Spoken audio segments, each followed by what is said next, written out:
what are your thoughts on NFTs? Okay, so I have done some research on NFTs and I have chosen not to get into them at this point. Because it's expensive to even create an NFT. So I think for a solo artist, as it is, just gathering art materials is so expensive, right? Having an art practice is so expensive. Then you want to do an NFT. Just to register yourself and upload something as an NFT is quite expensive. So that, and of course, we'll see where it goes. I mean, I know it's supposed to be, early, what is it called, early adopter game and whatever, but I'm not interested in it right now at all. I think as an artist, I'm not at a stage where I have so much work that I can just start creating NFTs. I still need to build my art practice, and that's going to take a while. You need to be consistent. You need to, like I said, create paintings, create artworks, have studies that you create constantly practice, etc. So as far as NFTs are concerned, I am not really into the game right now. I have tried to read up on it quite a bit. People are doing very interesting things with it, etc. But yeah, it's not for me. You really have to look at whether it works for you or not specifically and do your research. Currently, the NFT platforms, I think, are extremely expensive.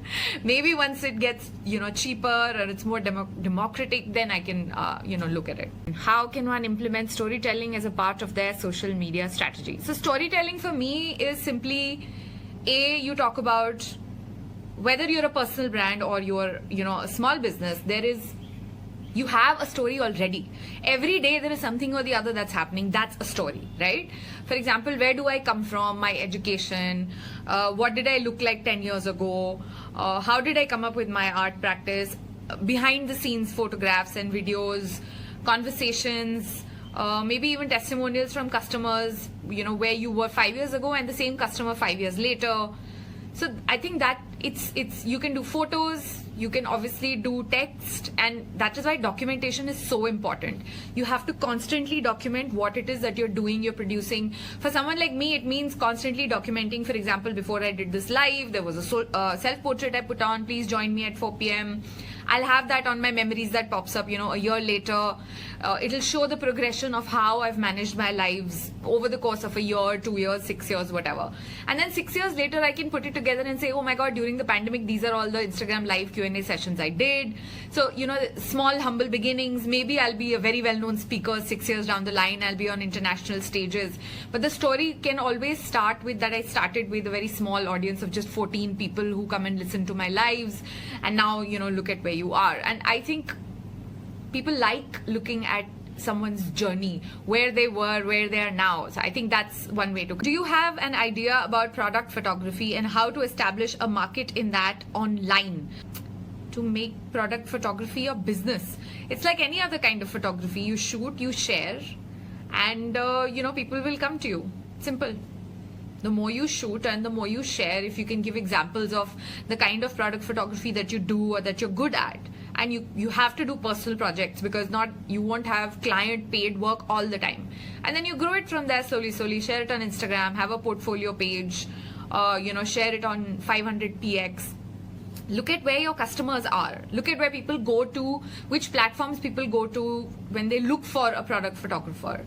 Have a blog, explain what your client assignments look like. Make a case study and say, oh, I worked with this client, this is what happened, they wanted 10 shots, we produced 10 shots, this is what the editing looks like. So it involves behind the scenes and storytelling, and future clients who might want to hire you will look at that and be like, this looks nice, we want to work with this person, they're professional, they produce great work, etc. And over a period of time, you will build clientele. So it takes time. Question: as an artist, how do you deal with art block and still be consistent on social media? Okay, so for someone like me, I don't have an art block usually. My problem is quite the opposite. So for example, as part of my art practice, what I do is that I have various sketchbooks, right? So I started with one sketchbook and I was like, I'll practice in this, I'll do my lines, I'll do oil paints, I'll do whatever, I use acrylics, etc. So I did pencil, I did acrylics, and then I did oil paint, and then I realized that I would have to leave the sketchbook for a bit because oil takes time to dry. And then I was like, I can't just sit and not do anything till then. So I opened another fresh sketchbook and I started painting in that. Again, I ended up painting after 2-3 pages. I did another oil painting in that, and I was like, damn it, abhi phir wait karna padega. ऐसे करते करते I've opened 5 different sketchbooks. So my problem actually is quite the opposite. I don't usually have an art block. But in terms of consistency, I can understand what happens is that you have a... So yeah, I mean, stuff like this, you do art studies, you do sketches. You can also do things, photographs of things that inspire you. So for example, you know, the way a tree looks like against the sky.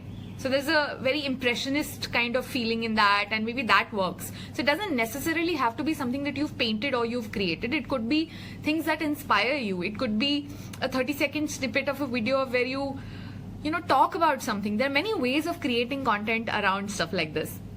So it's not just about posting actually what you have painted. You know what I mean? It's about a brand that you like or that you work with. It's just there was a photograph of a, you know, small. So it's I use a small makeup palette on which you can, you know, mix colors and then apply lipsticks and shit like that. It's the small metal plate. It's like a palette. I use that sometimes when I'm painting with oils, when I know that I'm going to be using the same color but in different shades. So I just keep mixing on that, and then I was painting it and I looked at it and I was like, damn, that looks really beautiful, because the way oil paint, you know, it came out of the tube and it was already mixed niche, and also it looked really nice. I haven't yet posted that image, but I think that works as well. I could post that. So there's a lot of content ideas around that you can look at, even if you are not producing a new work of art every day, which is honestly not really possible also, especially if you're someone who paints bigger canvases. Like, you know, something like this will take me a long time to paint. So I can't be like, oh, today I painted this, tomorrow I painted that. There's, you know, behind the scenes, whether you do videos, the process video for this. I don't really like doing videos. So what I do is I'll take photographs of the painting in progress. So at the end of today, what does it look like? And I'll always keep the canvas in frame. And then once it ends, then I just overlay one on top of each other and I create these reels that I post. So you should check out my reel section. So I posted on my reel section, and you know, people kind of enjoy watching that. You pair it with nice music. That's content at the end of the day. As a new home baker, what do you think will help more to increase visibility, reels or post promotion? Neither. Because that's not how it works. You can buy, you know, you can do a paid promotion. Sure, you will get maybe 50,000 people will view it. But the problem is that what does that translate into? So I will, sorry again, I keep doing this all the time, but I will go back to goal kya hai? Like, what do you mean by visibility?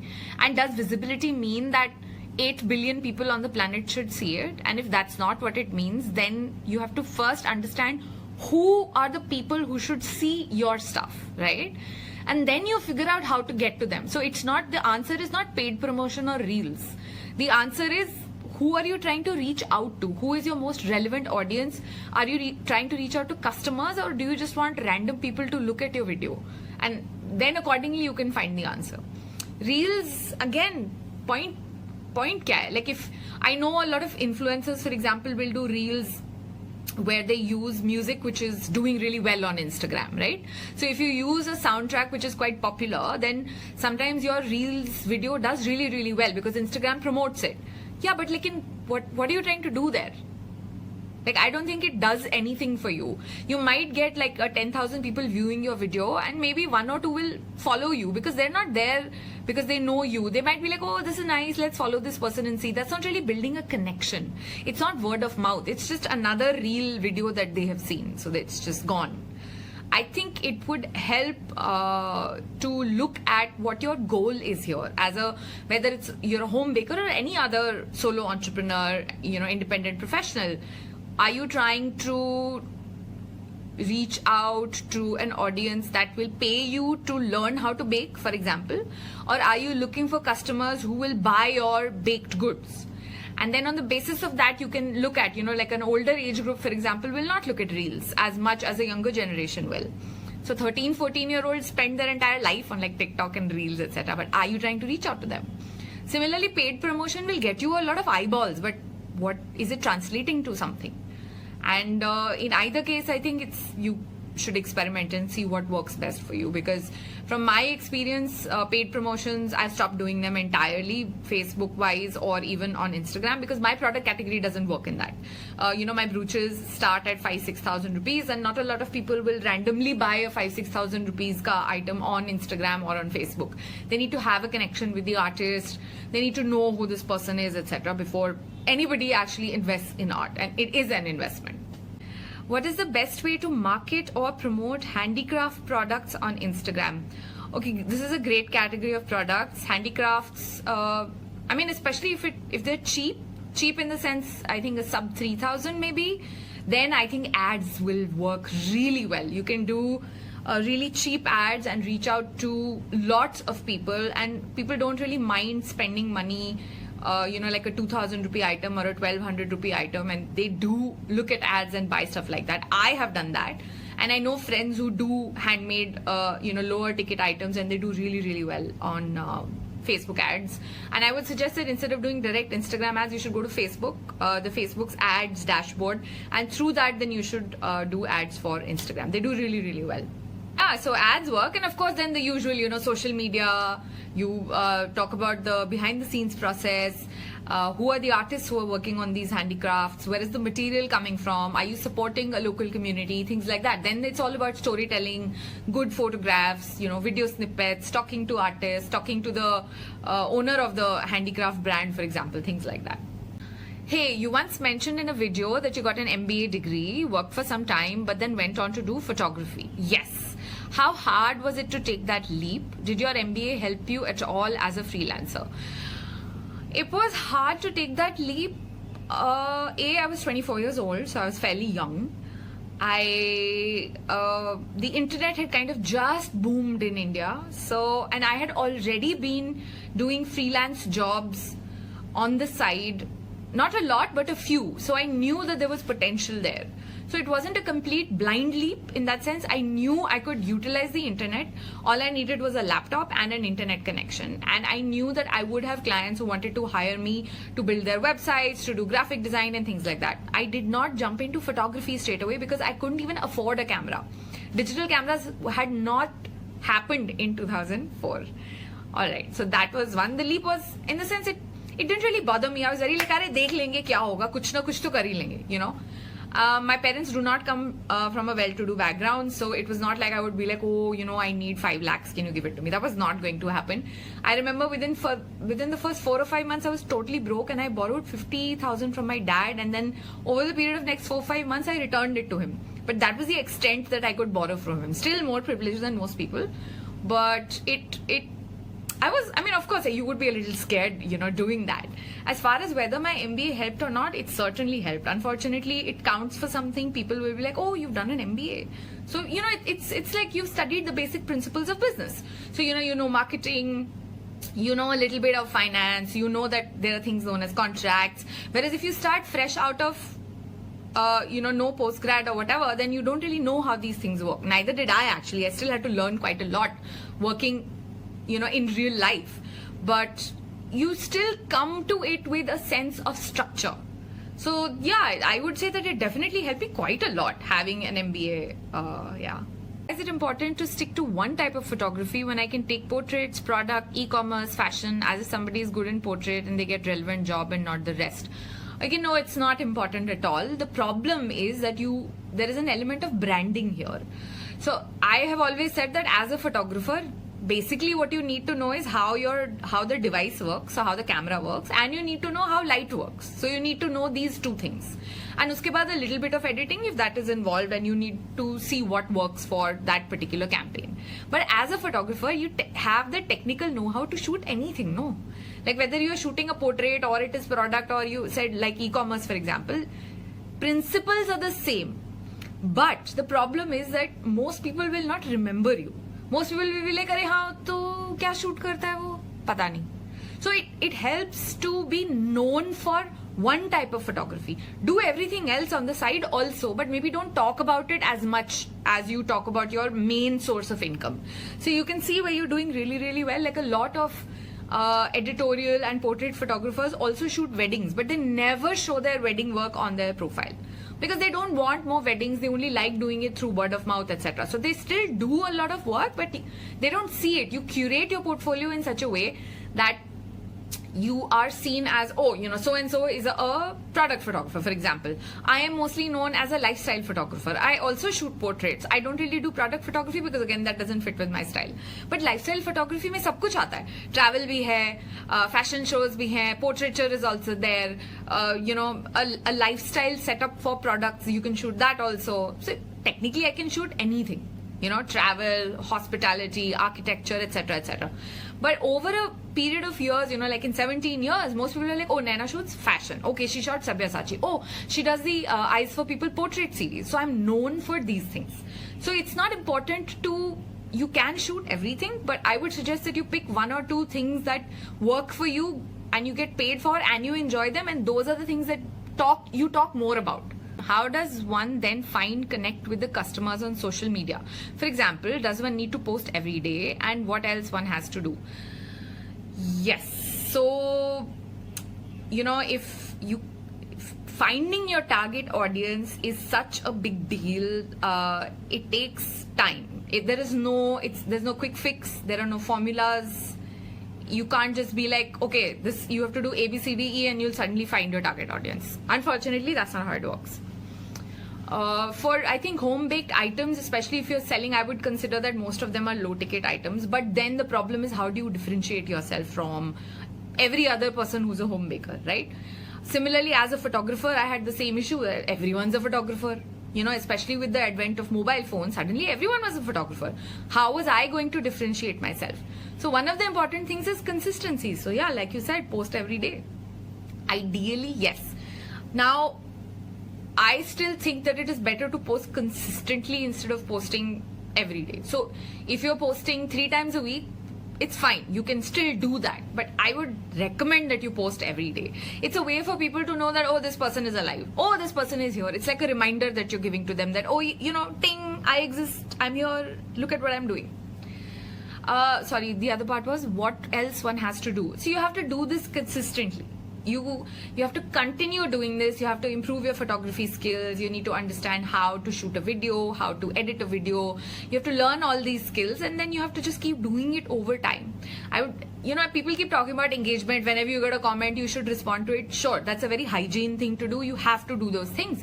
But how are you going to reach out to new people? So what I usually suggest is that, if there is somebody that you follow that you admire, who you think is an influencer, not in the typical, oh, I'm a fashion influencer sense, but someone who is known in the world of baking as a fantastic journalist who writes about all these new brands. How do you reach out to them? I'm sure so many people reach out to them that they're not really looking at all the messages that they get, right?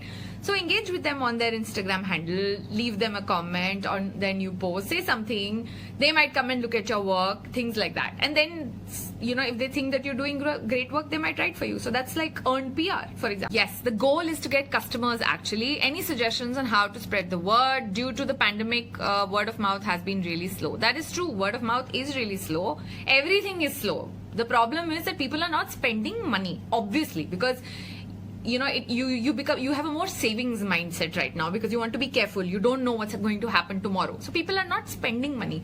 It's not really about word of mouth.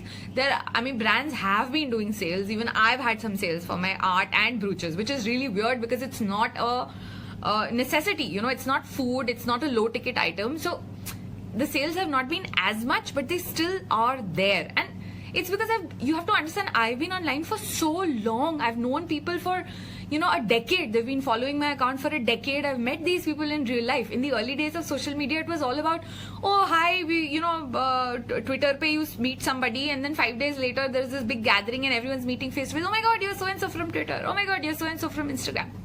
So it's important to carry it forward in real life as well, which is why I miss events so much. So I think the pandemic, really, there are no straight answers in any case, but the principles of marketing remain the same. You have to reach out to people individually. So like I said, if there are profiles of people that you really like on Instagram that you would want to connect with in the future, go and leave comments on their profile, say hello to them, thank them for something that they did. Then once you've done that publicly, then maybe you can DM them privately and they will accept your DM. Because somebody who's been on Instagram for a long time and who has a lot of followers on their handle, they might not be able to look at all their Instagram DMs because bahut aate hain. So how do you then get to a point where somebody will see your comments and then, or because then I recognize you. Oh yeah, you know, that person has been leaving comments, they've been liking my stuff for a long time. They always have something relevant to say. Not nice, not necessarily nice. You don't have to say, oh my god, Naina, you look so pretty. Like, that's a very generic comment. But what is going to get you noticed? And then when you DM me, I'll be like, "Arey, haan, ye to wo hai." Then I'm more likely to actually respond to you. Does that? It's a lot of work though. You know, you have to put in the legwork. Pehle direct door-to-door sales hoti thi, right? You would go door-to-door to sell a vacuum or something like that. Now, because it's online, we think, "Arey, it's so easy, bas online post karo aur ho gaya." But that's not how it works. You still have to do a lot of legwork, and those are the brands that do well. Sumit is asking, ma'am, how much retouching is required? I mean, does it drastically change the images, or one can just post without retouching and still make it work? Of course, you can still make it work without retouching. The point is, who are you selling to? If your customer is a skincare brand, for example, and they, you've done a shoot with them and there's a model in that, you will have to do retouching, because in advertising, you can't just put shit up which is not retouched. You need to make the person look a certain way. Skincare products बेच रहे हो तो skin अच्छा होना चाहिए. You know what I mean? In terms of my own thing, sometimes I do retouch my skin, especially if I'm feeling especially insecure on that particular day. But I never alter my body or my features. Like, I'll never make my eyes bigger, I'll never make my cheeks sunken, I'll never make my waist thinner, I'll never make myself look taller and things like that. I never do that because that's a personal choice. I don't want to be misrepresented. Even when I've shot for magazines, somebody put me on a cover once, etc. I was like, please don't change my shape. Skin retouching is fine, I get it, because pimples come and go anyway. And you put foundation, wo आधा तो वैसे ही चला जाता है. So then what is the definition of retouching? I think where retouching is a no-no is when you are doing reporting work and you're doing journalism. There, no retouching. Like, some of the biggest magazines and, war journals, etc., they don't even let you change colors, contrast, or they don't want anything. They don't even like vignetting on the side of the images. So it really depends what it is that you're trying to do with it. It's up to you. Like, I only post usually my photos. When it's a client and I'm doing a portrait session for them where they want to use the portraiture for their, business and things like that, and interviews, and give it to PR and it'll be printed in a magazine, then retouching, yeah, do the skin at least, no? So stuff like that. And for an introvert brand owner on a small level, social media can be a scary place sometimes. Fair enough. How to build a steady, genuine relationship with influencers? By go and say hi to them once in a while, leave comments on their posts. Not all the time. It's painful to do it all the time because influencers can produce a lot of content, right? So do it once in a while. Write down a list of who are the 50 influencers that you would want to represent your brand, and then reach out to them once in a while. You don't have to do it every day, like I said. So if there are 50 people, then maybe in a month you can decide that in a day you'll do 2. And then do that. Put it on your calendar. Subah 12 baje, alarm bajega. Okay, reach out to Naina and reach out to so-and-so. So fine. Then you go, you look at what they've posted today, think of something that's relevant, and then you post a comment. Over a period of time, I will start noticing that Swarang Designs always comes and likes my post and leaves a comment. How sweet. And then you can, if there is a story that you see on their Instagram, then you can reach out and DM them and say, oh, that was nice. Or, oh, I posted a kitten or a cat today. It's such a pretty cat. Just say, oh my God, such a cute cat. Because it is a cute cat. You're not lying or anything. And it's an authentic comment. That's how we engage on social media. And eventually it'll get to a level where you might exchange numbers with them and you might reach out to them on WhatsApp and be like, hey, I would really like to send you something. And by then they already know what it is that you do. They might be like, oh, wo wala bag, I really love that bag. Can you send it to me? Sorted. You'll always have some bad eggs where, people might not post about it even though they got the product. Hota hai kai baar. Sometimes products actually don't reach, especially to influencers who get a lot of couriers. So then you have to kind of bite your losses. And Dahlia, you mentioned earlier that it is difficult for you to find buying audiences on social media. However, for artists born during this pandemic era, social media seems to be the only practical solution. Oh yeah, absolutely. What I mean is that ads don't really work for artists and high ticket items. You might, because the thing is that Facebook really controls if you want to reach out to people who actually buy art. In my experience, my ads have not really hit eyeballs the way I wanted them to. Very random people have come and liked my posts, etc. Even though I targeted it to art lovers, people who go to museums, people who are art buyers, auctioneers, blah blah blah, whatever. It didn't work because I have heard, and this is hearsay, that actually Facebook's ads for high ticket items when you want to specifically target people is quite shit. It doesn't really work like that. Buying audience, matlab you want, if for example if I have 50,000 followers, I'll have 50 customers. So it takes time to, you know, gather a set of people around you who will be patrons for your art.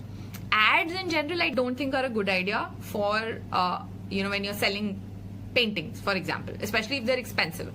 If you must list them, right, on Instagram. If you have an online shop, you see, having an online shop is also a way of marketing / branding.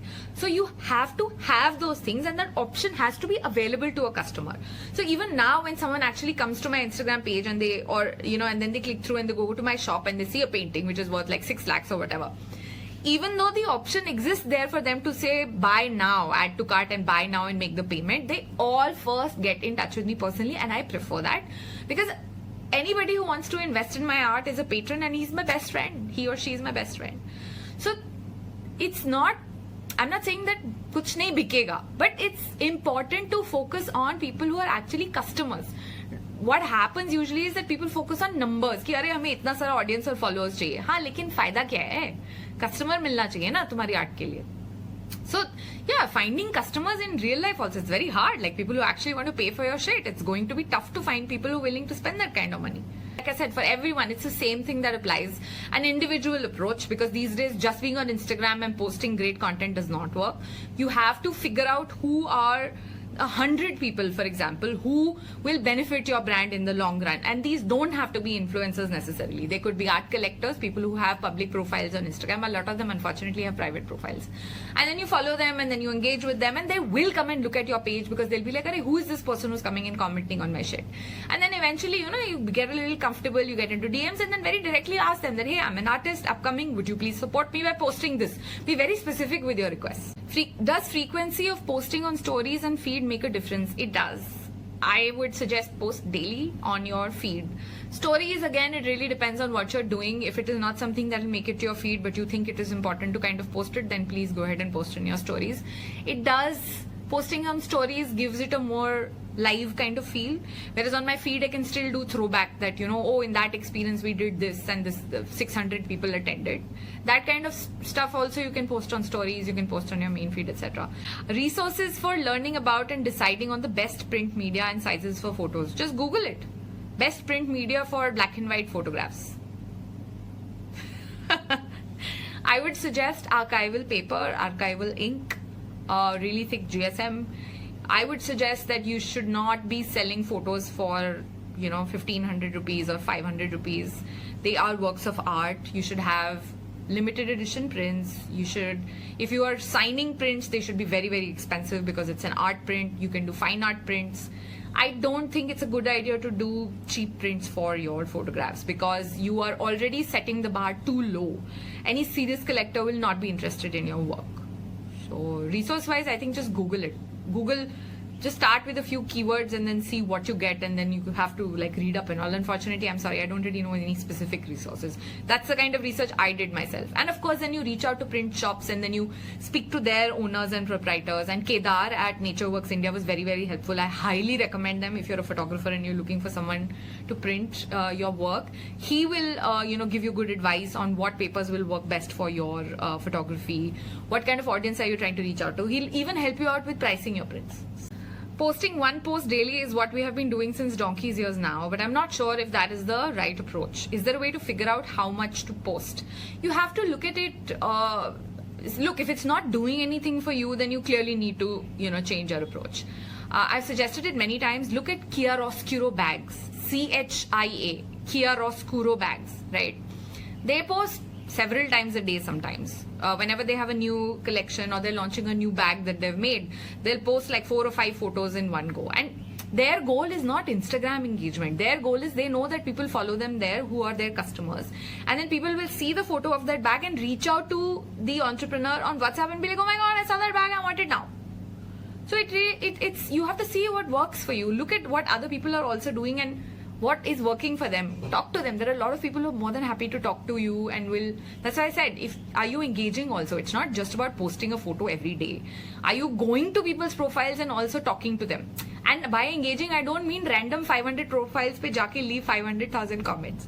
What I'm saying is that you have to identify who are the people who are already buying products that are maybe in your category and then engaging with them. Or maybe, it's like Rolls-Royce never went to car fairs, trade fairs or car exhibitions. Rolls-Royce always showed at charter plane exhibitions. So where people were coming to buy, a Gulfstream jet, for example, is where Rolls-Royce showed a car, because somebody who can buy a Gulfstream jet, for them a Rolls-Royce is just, chump change. You see what I mean? You have to find these kind of things. You have to see how that works, because then this is kind of word of mouth. You figure out your brand category and then you get people from there. So I'm not saying, physically, of course, because of the pandemic, we can't really do anything right now. But online, it is also about actually going to people's profiles and engaging with them. So, for example, I know I've become friends with a few people who are art collectors. So I go and like their photos. How are you doing? Nice to see you, whatever. I never directly say, "Arey, please khareed lo." Aise thodi hota hai, right? So it's you have to constantly keep engaging with them so that you're there at the back of the mind, in people's heads. I still think that it is better to post consistently instead of posting every day. So if you're posting 3 times a week, it's fine. You can still do that. But I would recommend that you post every day. It's a way for people to know that, oh, this person is alive. Oh, this person is here. It's like a reminder that you're giving to them that, oh, ting, I exist. I'm here. Look at what I'm doing. The other part was what else one has to do. So you have to do this consistently. You have to continue doing this. You have to improve your photography skills. You need to understand how to shoot a video, how to edit a video. You have to learn all these skills, and then you have to just keep doing it over time.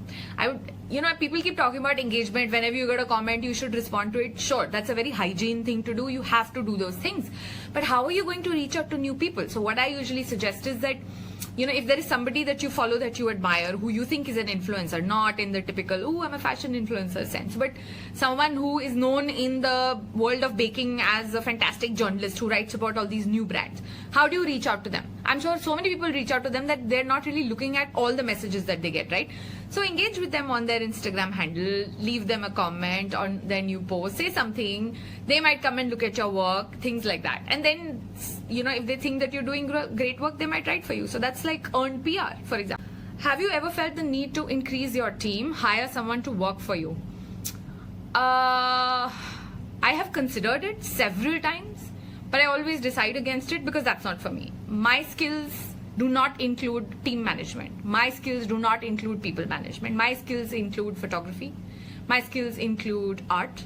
My skills include talking. I can talk on a stage. I've been hired as a speaker, things like that. Things like emails, invoices, etc. is no big deal. It's just like literally 5 minutes and you can kind of do all these things. I enjoy social media, so I don't need an intern to do these things for me. It doesn't work for me. It's not necessary that it should be the model that everyone is looking at. You see what works for you. I like having nobody in my hair. I don't want somebody to ask me, लेकिन ये कैसे करना है? मुझे नहीं पता. Figure it out yourself. I can't do that for anybody. If you don't already know how to do it, I'm not interested. On top of that, I have already built a brand over such a long period of time that it will be very difficult for someone else to carry that tone forward. I am extremely anal about professionalism. I don't take nonsense. I talk straightforward. I don't know anybody else who would be able to fit all these parameters for me. So I will be unhappy and I'll have to manage that person. And then I'll have to sit on their head and make sure that ye karna hai. I don't have that kind of time. I want that whenever I want, at the drop of a hat, I can take a 20-day vacation and not give a fuck about anything else, which is not possible when you have a team. At least not in my head, because I'm a control freak. I want everything like fine-tuned, ye aise hona chahiye, things like that. So for me, it doesn't work. I have considered it. How does one decide the value for their art? One can cost 1 lakh and some might cost 1 crore. What differentiates the two paintings? Okay, in general, pricing is arbitrary. You literally pull a number out of the air and you're like, this is what I want for my art. Okay, that is one. Secondly, it is better to talk to a professional art consultant. they will help you out. Like they will look at various things. How much experience do you have as an artist? How much, how long have you been running an art practice? How many pieces do you have with you right now? Have you done any exhibitions? How many pieces have you sold? Things like that. So there is I forgot the exact ratio, but there is a certain percentage. So from a collection, if you sell 10% of your works, then you can increase your pricing by 10%, things like that. The difference in a painting's price is just based on how much someone is willing to pay for that painting. Pricing is not really up to you. Pricing is up to the buyer. If you have buyers who are willing to spend 1 crore on a painting made by you, then that is the pricing of your piece. Does that make sense? Like, I'm not sure if I'm actually articulating what I want to say. But pricing, for me also, I spoke to a couple of art consultants internationally because I know my audience is not really in India. And because of that, the pricing of my art is slightly higher than for what a new artist in India would start charging. But because I'm not really selling to the Indian market, वैसे भी India में ज़्यादा नहीं बिकने वाला है. Art is not something that we buy in India. I mean, we appreciate it, sure, culturally we're very rich and blah blah whatever. So internationally, my prices are actually quite low. But the problem is, internationally, again, I haven't done any exhibitions. I'm not associated with an art gallery. So traditionally, those are not the things I want to do also. But my pricing was based on, they looked at it, they looked at various factors, and then they suggested a price to me. And then my pricing is around that. You can start with looking at, people who do really big paintings will charge on a per square foot basis. I started charging on a per square inch basis because I also do really tiny paintings. So you have to see how that works. Sell your art for raising charity. It's a good way to start off. It is quite popular in the West. What do you think, Naina? I don't think you should do charity just because you want to make money or, raise the profile of your art. I think you should do charity because you want to do charity. Charity is sharing a bone with a dog when all you have is a bone. That's charity. Otherwise, it's marketing. So as a business decision, if you want to do that, sure, I'm not interested in doing that. When I want to help somebody, I will help them. I don't prefer doing it, but theek hai. If it works for you, I guess you can do that. Totally, it's like totally legitimate. I feel a little icky. I don't know, do you know what I mean?